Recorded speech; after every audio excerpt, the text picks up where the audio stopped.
Welcome to part 2 of our USMNT Summer Transfer ratings, guys. In the last video, Adam and I rated goalkeepers, defenders, and a few midfielders. And in this video, we do midfielders, wingers, and strikers. So thanks for watching, guys. Once again, if you're new, welcome. We talk about all things in the American soccer landscape, so smash that like button, guys.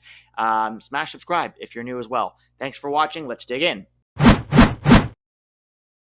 Next up, you go first on this one. Yunus Musah, 20 million from Valencia to Milan. Where are you on this move? Yeah, I thought deeply about this one today, funny enough, because I'm not sure I in my brain had landed before I really thought about it. And the more I thought about it, and I was trying to lay out pros and cons, right? There's some obvious cons here, right? Pretty locked in midfield. It's going to be hard to break into that midfield. You know, they are 25, 27, 29 in their prime, really good, right? Like this is a high level midfield. So on the surface, I'm like, dang, that stinks. But the other part of me was like, you know what? There's a lot of value in, once again, rotation. All these clubs have to rotate. He's going to play off the bench. He's going to play, rotating in for cup or rotating in for some Europe games. So he's going to play. He is, I think when he plays, he's going to be playing with the best attacking talent he's ever played with. And I think what Musah's good at is not necessarily going to create himself, but through what he does in the midfield, he opens up opportunities. And I think potentially you're going to see some of the really good stuff he does, driving the ball forward and breaking lines with the dribble, lead to some goals. And then people are going to start to value it a little bit more. Because I think we haven't seen that a lot because he's played for pretty porous teams, including the national team in terms of scoring goals and finishing in the final third. So where I ended up landing was I kind of started as like, dang, I wish he'd gone somewhere where he played more. So I'm actually more all in on, this is a great spot for a, 20-year-old. He's 20 still, right? Yeah, 20. He won't turn 21 until November. So great spot for a 20-year-old, and especially this season. I think there's a lot to learn and a lot to grow into this season. I think Pioli's a different type of manager than he's played for. It's a different type of system. Pulisic there is a great thing just in terms of comfort level. And he's going to be able to really see how I think a couple, 3-4 really professional midfielders operate day in and day out. And he's going to be able to learn, grow, and go compete for a spot. That's the thing for me is compete. Like for me, and this has always been my biggest complaint about Musah, is that he's way too passive on the field. And many times at Valencia, he wasn't punished for that. Like he was passive for years before he finally got benched. And he would have sparky performances here and there. Ooh, he had a really good game today. This was a nice, double brace assist. It was rare. Most of the time, he wasn't occupying space quickly enough. He wasn't demanding the ball. His choice of passing was often safe and predictable. And I just felt like he wasn't grabbing the horns, compared to the talent that we know he has. And at Milan, if you're like that, you won't play. In fact, he did play the last, I think, 20 minutes of the game last week. And honestly, I saw a lot of the same things that I've seen from him in a while. And I thought to myself, if you're going to play like that, you're not getting on the field very often. So if he wants to play, he's going to have to take this. He has real competition. But you're right. He's in a good place where he can develop and learn. But he's not just – there are no gimmies at Milan. Like Pulisic has 3 or 4 bad games. He'll be benched too, right? Unless you're Leao or Giroud. In fact, even if you're Leao or Giroud, you may not ever be fully safe. You might have a longer leash if you're Leao, but if Pulisic goes 3, 4, 5 games with not playing well, his leash will shorten, right? So it's even more so the case for Musah. But like you said, he's 20, so he is still very young. I hope he takes advantage of this opportunity and that this catapults him into the, into the player that he can be. I don't know if that's going to happen. I think a lot of that is up to Musah, so I'm going to give this a solid B. That's exactly where I had it because I think there's some goods, but there's also some things about this move that are a DC. Namely that he's just not going to play, right? Like there's an argument for him going to more of a Europa League type squad where he's going to have much more of an opportunity to get on the field and play. There's a strong argument for that. Yeah. But there's enough positives here that I'm not going to totally torch the move. Yeah. But like you said, it's like this year we are going to know a lot about Yunus Musah at the end of this year. We're not going to know everything, but we're going to know a lot. Like if he can get himself into, I don't think he's going to start ever this year on this team, like consistently. But if he can earn his way into like trust from the manager to be a rotational starter, to be a consistent, guy who's going to come off the bench and finish games for them for 20, 30 minutes, that says a lot about his growth, because he'd have to actually grow a lot to develop. Not a lot. He needs to grow to get there. Yeah, he does. James Sands, not much to say. His loan with Rangers expired. They were not interested. He's back in New York. Good luck, James. I think he'll probably have a pretty solid MLS career. Solid B move, going back to what is essentially his level, and that's okay. Good for him for trying, Totally. Caden Clark is a weird one, man. Loaned out to Vendsyssel FF in the Danish second division from Leipzig. There's a lot of issues with Caden Clark right now. He's a kid that is trying to find his way. He was going to come back to MLS this summer. However, the paperwork was not filed in time for the MLS window. So the current plan, as I understand it, is he's going to stay in the Danish second division for 6 months and then in January rejoin MLS. But that's a weird loan. The Danish second division that's where he went from Leipzig. Like, nobody else wanted him on loan for 6 months. Like, nobody, even Danish first division. Like, it makes me question a lot of things. I know the kid has had some homesickness maybe, or it's tough, whatever, moving abroad.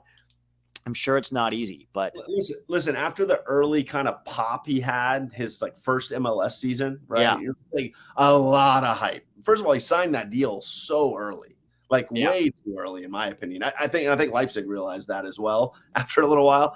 Yeah. But if you remember the second half of that season, he wasn't playing. He wasn't getting on the field for the Red Bulls, and if he wasn't playing very well. And I started, and I watch a decent amount of Red Bulls. That's our local market up here, and I was like, he's not great. You scored early, but he has a lot of work to do. And I knew it wasn't going to happen. I was 100% it wasn't going to happen at Leipzig. There was no chance he was going to be a Leipzig player after watching him do that, at least right away. And so it was going to be all about the loans that Leipzig does. And I haven't watched him play in over a year. I'll be honest, I haven't picked up a Caden Clark game. I don't even know where I would pick up a Caden Clark game. Maybe I'll check out some second division Danish ball now. I'm sure I won't, but seems like it's not going great for him. But, once again, dice rolls, man. A couple of things. I will, in his defense, this kid was developed at the Barcelona Academy here in Arizona. And then he went to the exact opposite type of team, right? Which is, press, just run. It's the 300 type of team. It's just I don't know if that really suited him. Yeah, sure. I don't. But he's young. But he stayed with him by going to Leipzig. Leipzig had his contract. He signed with Leipzig, and Leipzig loaned him to the Red Bulls. You know what I mean? So it is a bit of a tough situation. I'm sure there are many parties responsible for the situation. He's still 20, right? There's still time to find his way, to recover, to come back to MLS, maybe to a team that will use him differently, and then also for him to level up. Kids are kids. Sometimes they're just figuring it out as they go along, and it's okay. No doubt. And that's the really important thing to note, right? Is all these people, all these kids, right? 18, 19, they can absolutely hit 20 to 23 and figure it out. I coached college basketball for a long, long time. The juniors and seniors were way different humans than they were as freshmen oftentimes, they figured life out. So, but some also didn't, so that's the randomness that none of us can possibly know. You have to be with him every single day to fully understand what's going on in his life, mentally, socially, emotionally. There's so much stuff that dictates this stuff. So who knows, but wish him the best of luck. Well, it's like you said with the Yahtzee thing. You have 30, 40 of these guys, and some will pan out and some won't. Let's move on to the last one, Malik Tillman. Loaned out from Bayern to PSV. Now, on the face of this, it's not going great so far. Yeah. In the 3-4 games that he's been there, he's only played 7 minutes. In this last game, earned a yellow card in the 7 minutes that he played on a bad foul. It seems like PSV is a well-oiled machine right now, and there's not going to be a lot of minutes for guys like him and Pepi. But they gave him the number 10 when they came there, and Bayern didn't send him to PSV to sit on the bench forever. So he will get opportunities. Can he take them is the question. What do you think? Didn't love the move, honestly. This is a great example. We talked about different level. We talked about Brian Reynolds before and staying at Westerlo.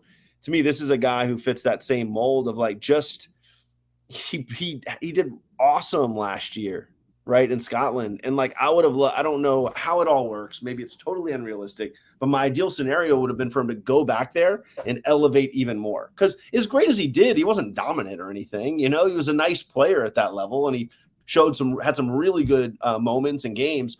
But I would have loved to go back and just establish consistency at that level across the board.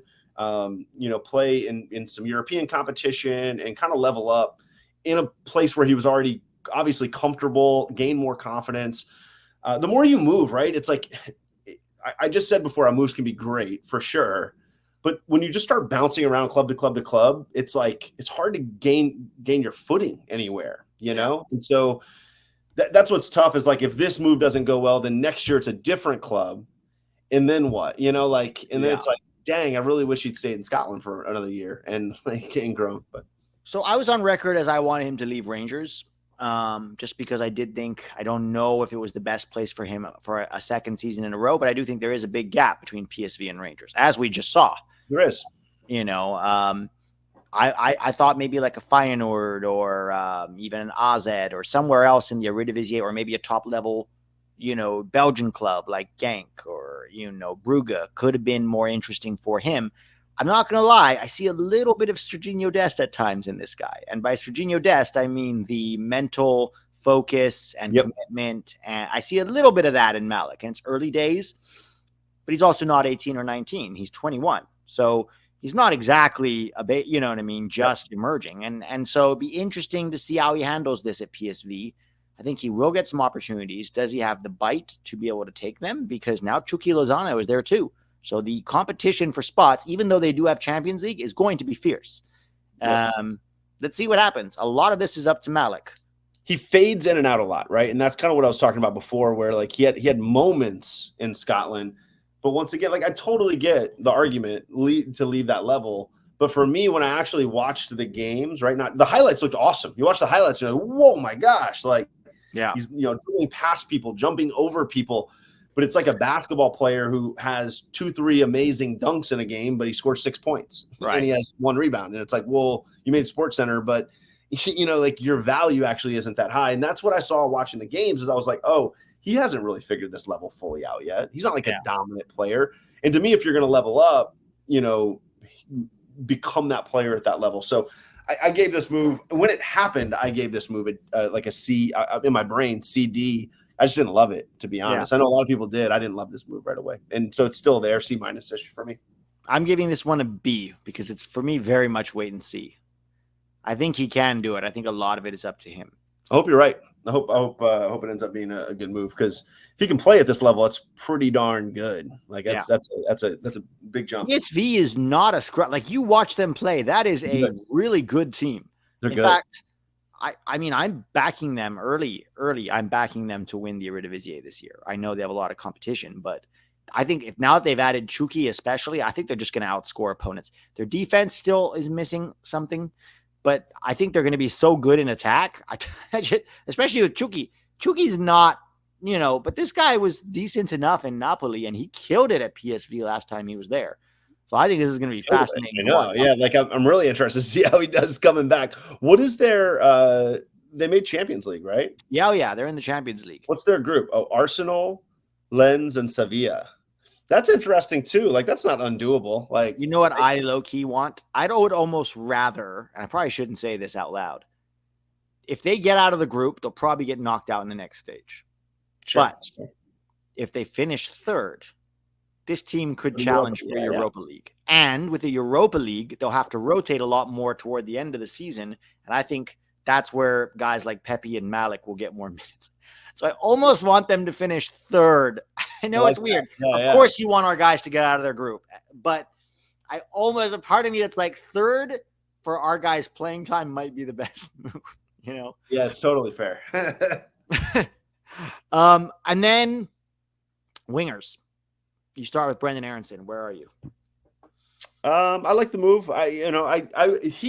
Aaronson, funny enough, I actually wouldn't have minded him going down to the championship. Same. I was with you. I didn't want Adams to go, but I was okay with Brendo going. But I also I liked this move. You know, I don't know. Is he going to end up playing? It's been a rough start. It's been an interesting start.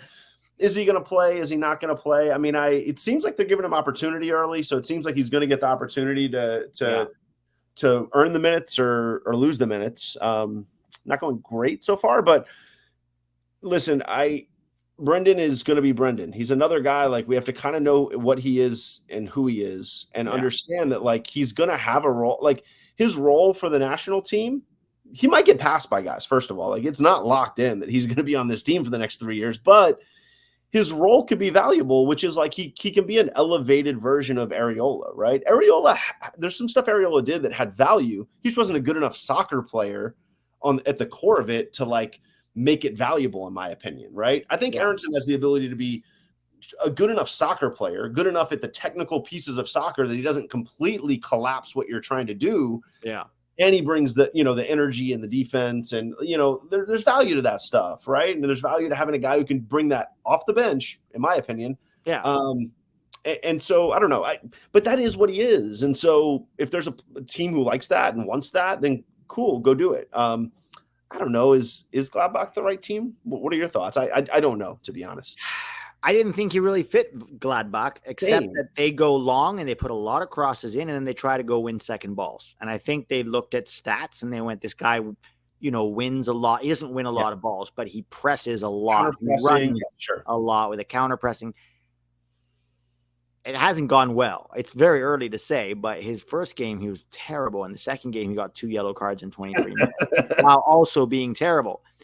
I don't know, man. I think can he just move away from this frenetic, like, I need to be running 90 miles an hour for 90 minutes or I'm no good.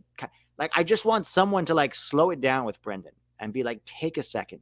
Right? Pick your spots. Yeah. Yeah. He also doesn't seem to have the balance to be able to run at full speed and change direction without falling over at times. And it's just, like, annoying because he'll cut and then, like, get bodied off the ball, or he'll get beat too easily. And it's just, I see why some people appreciate Brenden Aaronson. And for the record, I still think he's on the national team for now.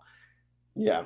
I said Gladbach. I was thinking about Berlin. Yeah, I was thinking Pifak. He's a Berlin. I was just mixing up the destinations. Yeah. So, I mean, I think, like, because I was just thinking about, like, the games I watched Berlin play last year, which were for Pifak, to be honest. But yeah, it's like when I watched them play last year, at least, I just didn't see.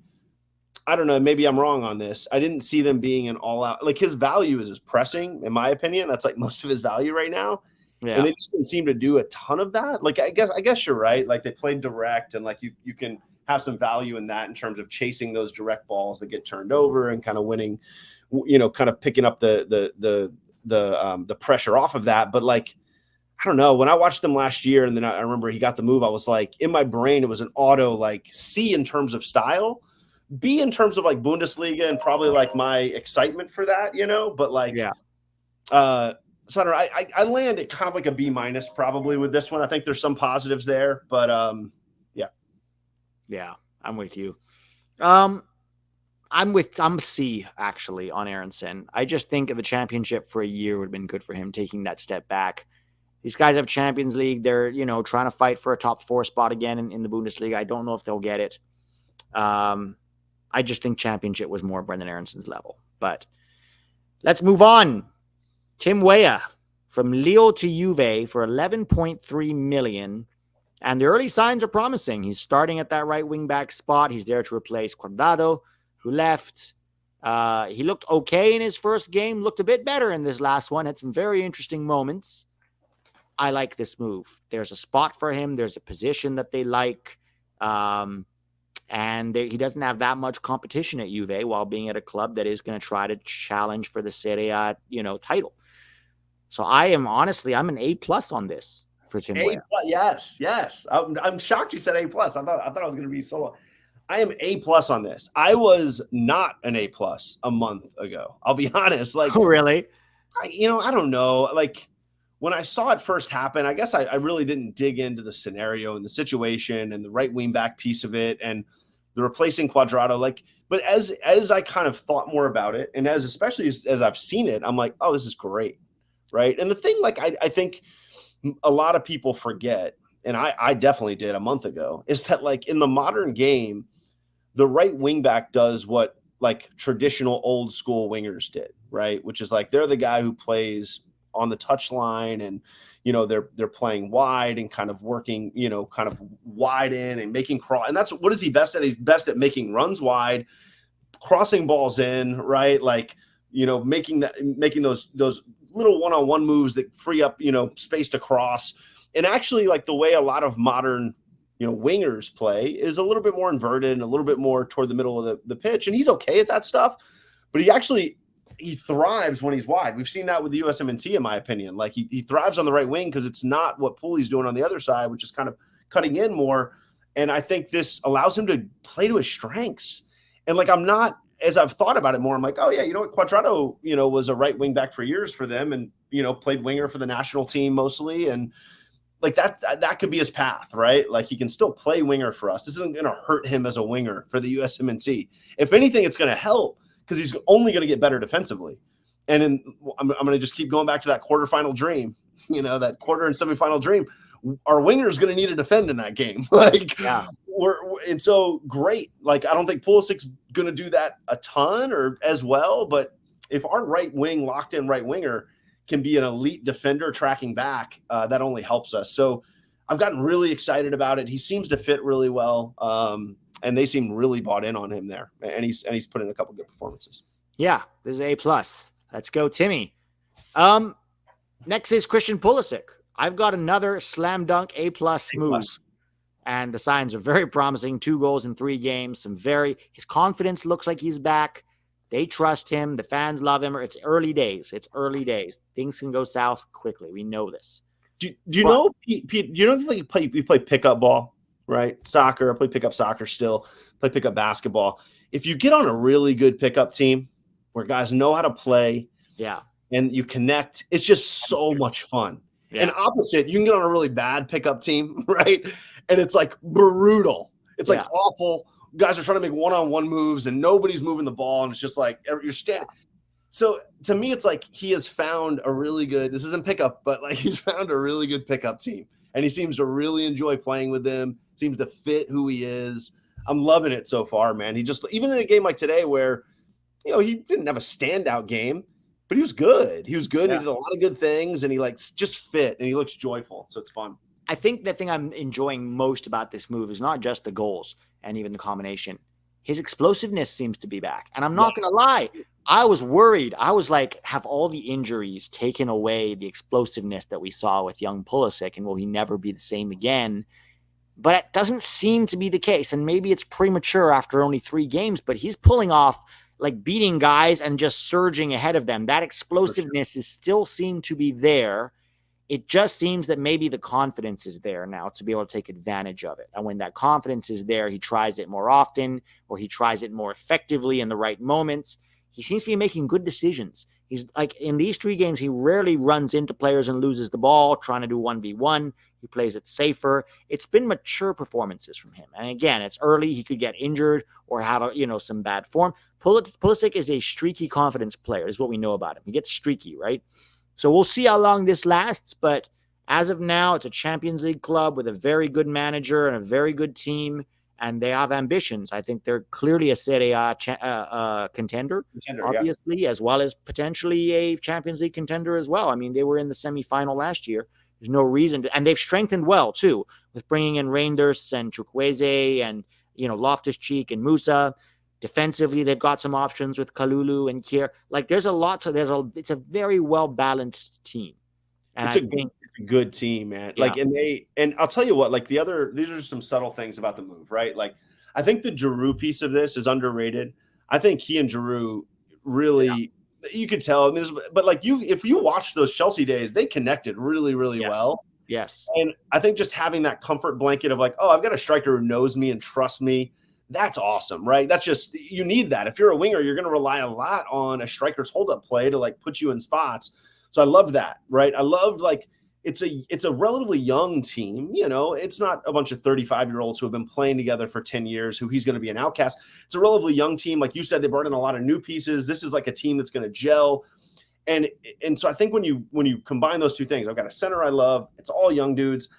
Maybe Leao stays forever, but maybe he doesn't. And that like makes it even better for Pulisic. Maybe being selfish is like, there's even more freedom for him to be the guy, and maybe even on the left side as well. But Pioli seems all in on him. I mean, from the whole process and what I've read and what we've seen, he seems all in on Pulisic, and Pulisic's thriving. And if he's playing like this, he's not going to get replaced, right? And I see no reason why he's not going to. I've always loved Serie A for him as well. When I watched Pulisic, I'm like, Serie A, like, I don't know why, but he just in my brain, I loved Milan. 3 years ago, I loved Milan as a move for him.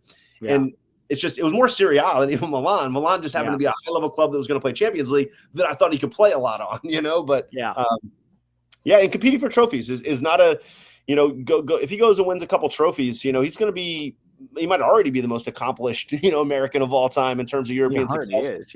He probably is, but he's going to blow that out of the water if he goes and gets a couple Serie A championships and is able to play deep into the Champions League a couple more times. Yeah, I think the best is yet to come with Christian. Last one is it's Conrad de la Fuente. He got that loan to Eibar from Olympique Marseille. He played off the bench in the first game and then got injured. And hasn't been in the squad for the last 2 games. I don't know what to say. I thought a loan to the Spanish second division made sense for his level right now. It's really sad that he got injured, and that might just be unfortunate. I don't know if he was going to put it all together, but get healthy and figure it out, Conrad. Whatever it is, I don't know what the guy's going through or what's happening in his life. It doesn't seem to be clicking in any way. C plus B. I mean, it's just so hard to know what's going on there. The idea of the move is like a B, A, yes. B. I mean, the idea of the move makes sense. It's like a B plus. But it's like I give him just like a D minus for the last. I don't know. Everything's been wrong since he left Barca. Like everything. Yeah, one of those ones where you question his mentality a little bit, maybe. So that's it on wingers, unless I forgot anyone. And we have 4 strikers now. The most high-profile one, obviously, is NASCAR truck driving Folarin Balogun. What a way to announce an Englishman who was born in New York and just switched to the U.S. And now you got NASCAR trucks to announce. It's not even like NASCAR, right? Which is a Southern thing. NASCAR trucks. NASCAR trucks, which is like a deep Southern thing, like a niche Southern thing. Like my family is from Kentucky. I know no one who watches NASCAR truck. No one. Like I know NASCAR fans. I know a couple NASCAR, but I don't know what NASCAR.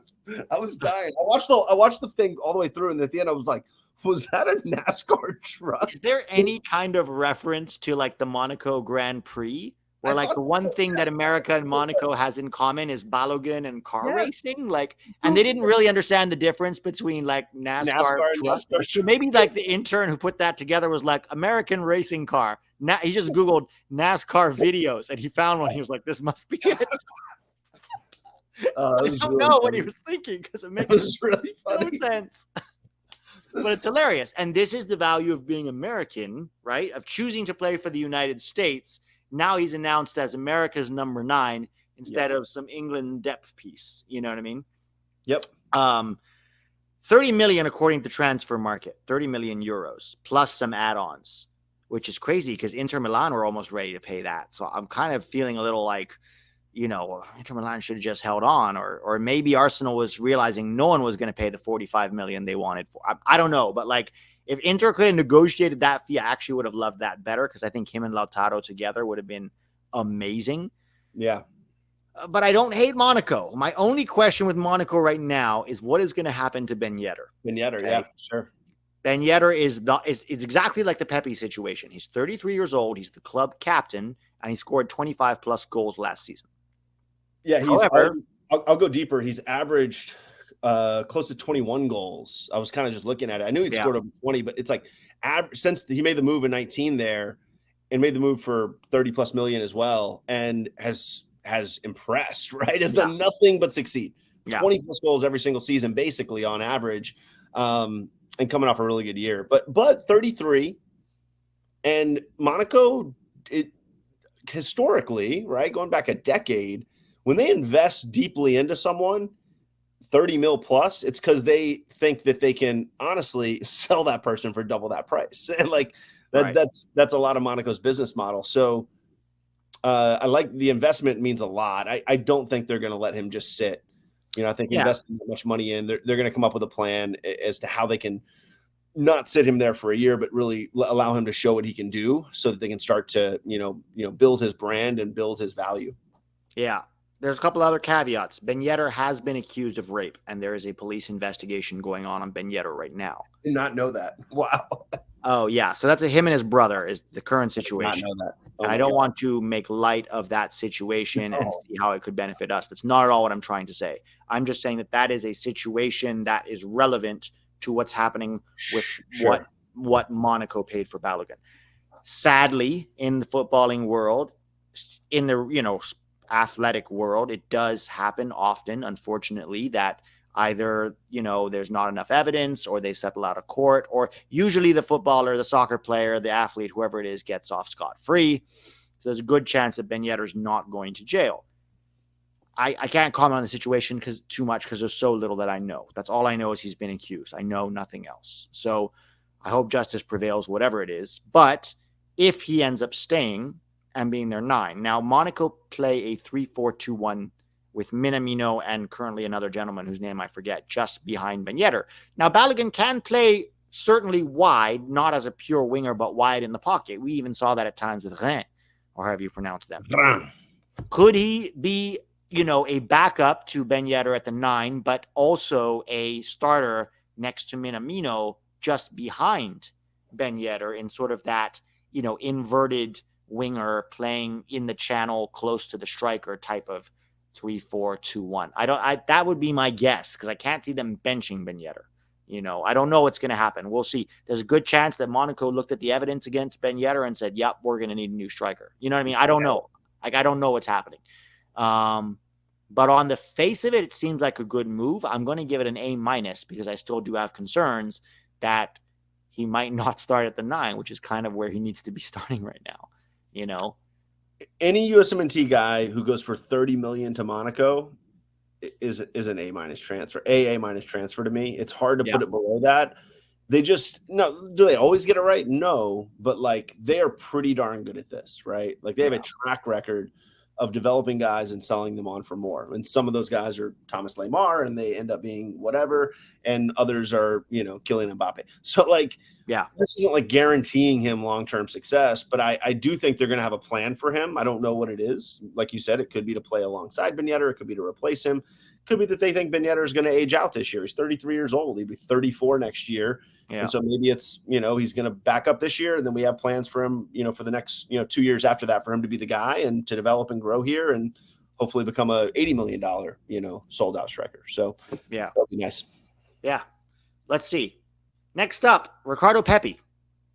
This was a very interesting one as well. Very similar situation behind Luc de Jong, who is still on fire, scoring goals for fun for PSV so far. Pepi does have 1 goal, a penalty, in the Champions League qualifiers, but hasn't really gotten a ton of minutes other than that. And there's people freaking out about that, which I understand, right? He didn't play much at Augsburg, and we saw that. And I think that is coming back to haunt people. They're worried this is another Augsburg situation. I understand where they're coming from. And it may be the case that Pepi is not good enough this year yet to be a PSV player. Yeah, I just don't get the, I don't know. If he actually wasn't good enough, and it was oh man, he went to a club and wasn't good enough, and he's getting outplayed by a mediocre striker, that would be troubling to me, right? De Jong's really good. De Jong's playing for the Netherlands national team in the last, he's not a locked-in starter. He's a national team level player in the last 3-4 years for them. He played World Cup qualifying, qualifiers, Euros.